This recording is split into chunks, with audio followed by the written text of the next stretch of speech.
नमस्कार बच्चों। आज हम ये लेसन आगे यहाँ से पढ़ना शुरू करेंगे।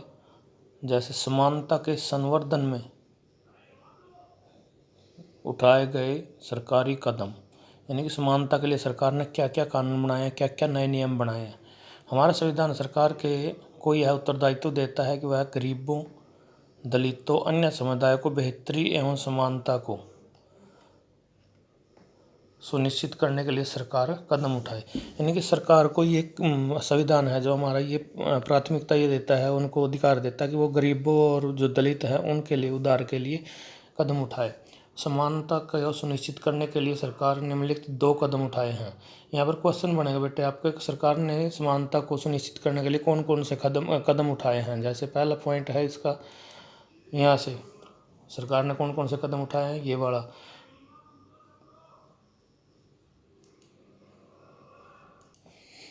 पहला पॉइंट ये है, ये बड़ा कानून के माध्यम से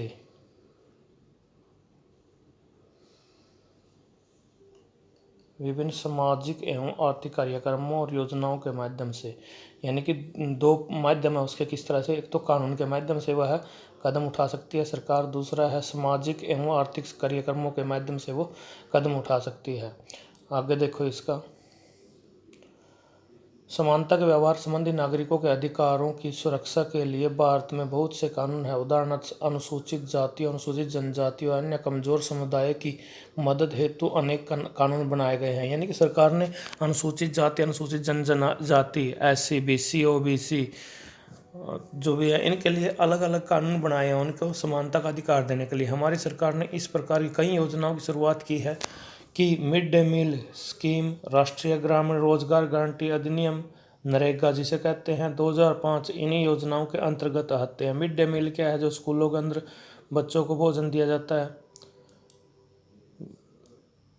और राष्ट्रीय ग्रामीण रोजगार गारंटी अधिनियम 2005, इसके अंदर क्या है, जो गरीब है जिसका BPL कार्ड बना हुआ है, जो नरेगा के अंदर उन्होंने अपना नाम दिया हुआ है, उनको 100 दिन के रोजगार की गारंटी देती है सरकार, उनको रोजगार मिलेगा।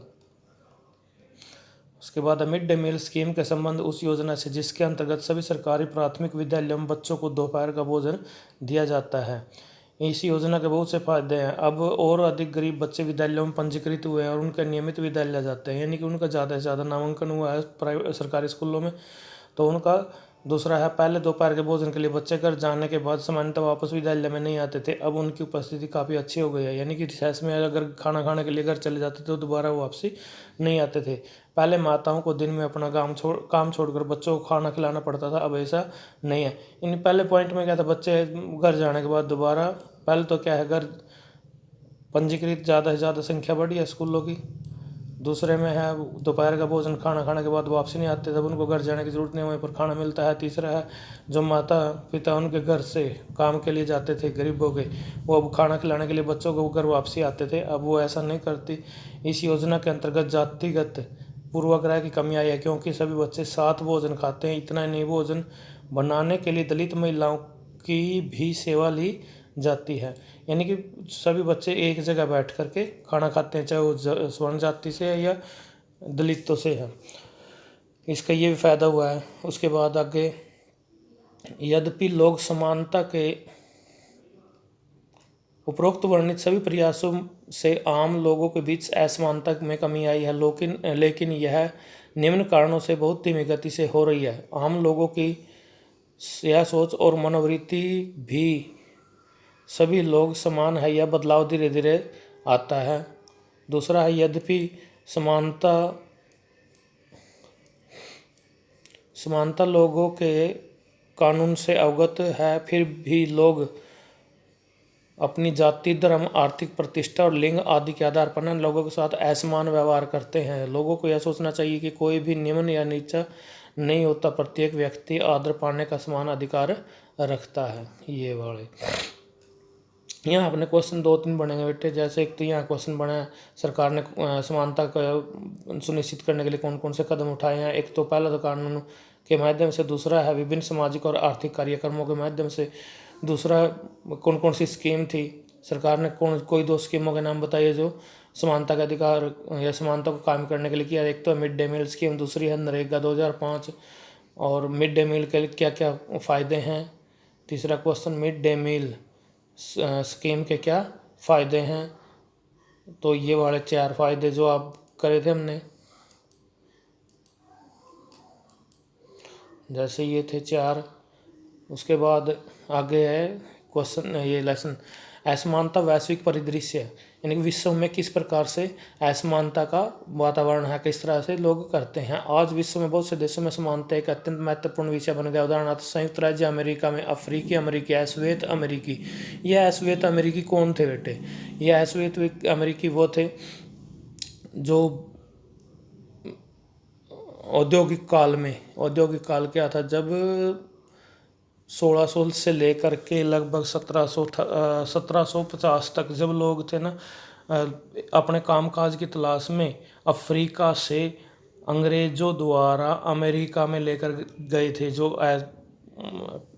अश्वेत लोग जो अफ्रीका से अमेरिका में ले जाकर उनसे काम करवाया जाता था, वो अश्वेत अमेरिकी लोग थे। उनसे ज़्यादा से ज़्यादा काम लिया जाता था और बाद में वो वहीं पर रहने लगे और उनके साथ भेदभाव किया जाता था। अमेरिका के अंदर अत्यधिक भेदभाव का सामना करना पड़ा। अफ्रीकी अमेरिकी लोगों को विशेष नागरिक अधिकार आंदोलन से पूर्व कानूनन समानता से वंचित रखा गया था। यानी कि उनको शुरुआत में असमानता थी उनके साथ में। उनके जो अश्वेत लोग थे, वहाँ पर 2 जातियाँ थी, एक श्वेत और अश्वेत, यानी कि गोरे और काले, सीधी सी भाषा थे।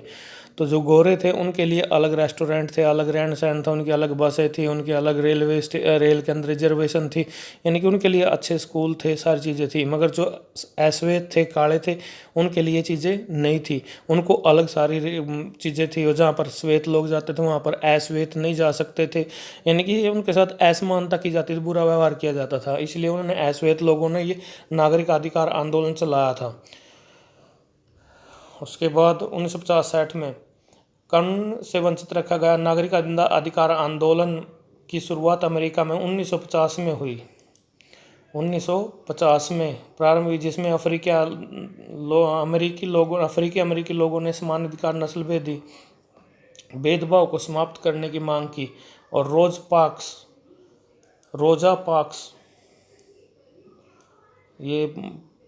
रोजा पार्क्स एक आंदोलन की अत्यंत महत्वपूर्ण नेता थी। वह अफ्रीकी अमेरिकी महिला थी। सन 1964 में पारित नागरिक अधिकार आंदोलन के बाद अमेरिका में नस्ल व धर्म, राष्ट्रीयता के आधार पर भेदभाव को अवैध करार दिया गया था। वस्तुतः विश्व के किसी भी देश को एक संपूर्ण लोकतांत्रिक देश के रूप में वर्णित नहीं किया जा सकता। ये रोजा पार्क्स क्या थी? उनकी एक नेता थी इस आंदोलन की, नागरिक अधिकार आंदोलन की। ये मेन पॉइंट थे जो इस लेसन के ये करने हैं। समानता लोकतंत्र की महत्वपूर्ण एक केंद्रीय विषय है। या किसी भी समाज की समानता क्या है, अगर ये क्वेश्चन बनाएंगे ना हम यहाँ पर, समानता क्या है, समानता किसे कहते हैं, ये आगे आपने डिफाइन करना है।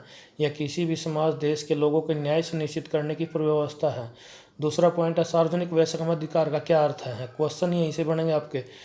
सार्वजनिक वयस्क मताधिकार से क्या अर्थ है? देश के सभी वयस्क लोग को बिना उनकी सामाजिक और आर्थिक पृष्ठभूमि को ध्यान में रखते हुए मतदान का अधिकार देना। तीसरा है मानवीय प्रतिष्ठा से तात्पर्य किसी व्यक्ति का स्वयं के प्रति और अन्य लोगों के लिए आदर से है। हमारा संविधान प्रत्येक व्यक्ति को एक समान अधिकार देता है। चौथा है किसी देश का संविधान एक ऐसा दस्तावेज है जो उस देश के लोगों एवं सरकार के लिए आधारभूत नियमों और कानूनों को आधार प्रदान करता है। कानूनों के बावजूद भी हमारे देश में असमानता विद्यमान है। हमारा संविधान सरकार को यह उत्तरदायित्व देता है कि वह देश के लोगों के लिए समानता सुनिश्चित करने के लिए आवश्यक कानूनों का पालन करे। ये मेन पॉइंट थे। असमानता एक विश्वव्यापी समस्या है। समाप्ति के लिए समस्या है, स्थापित करने के लिए अधिक संघर्ष आवश्यक है। ये लेसन था बेटे, बाकी इसके क्वेश्चन कल दिए जाएंगे। Thank you, have a nice day.